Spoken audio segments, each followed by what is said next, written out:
Acts 25. 3 days after Festus arrived in Caesarea to take over his new responsibilities, he left for Jerusalem, where the leading priests and other Jewish leaders met with him and made their accusations against Paul. They asked Festus as a favor to transfer Paul to Jerusalem, planning to ambush and kill him on the way.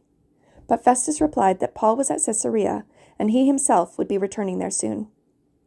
So he said, "Those of you in authority can return with me.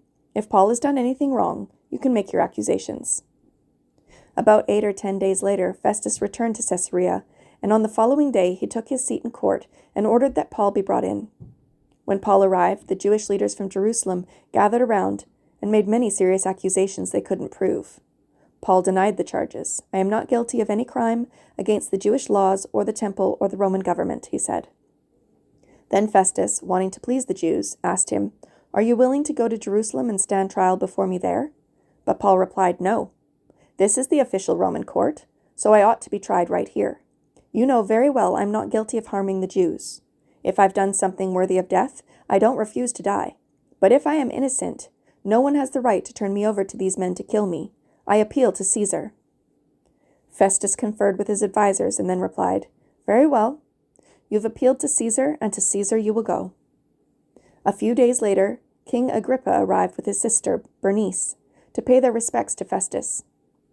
During their stay of several days, Festus discussed Paul's case with the king. "There's a prisoner here," he told him, "whose case was left for me by Felix.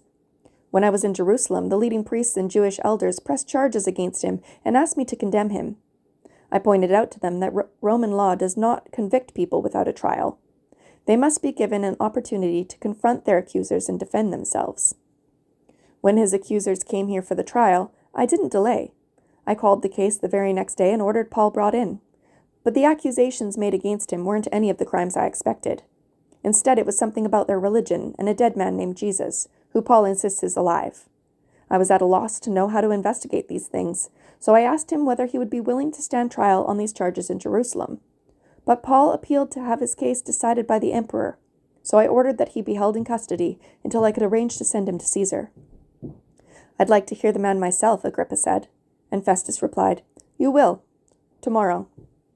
So the next day Agrippa and Bernice arrived at the auditorium with great pomp, accompanied by military officers and prominent men of the city.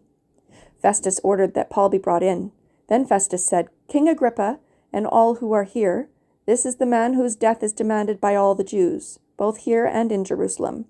But in my opinion, he has done nothing deserving death. However, since he appealed his case to the emperor, I've decided to send him to Rome. But what shall I write the emperor? For there is no clear charge against him. So I've brought him before all of you, and especially you, King Agrippa, so that after we examine him, I might have something to write.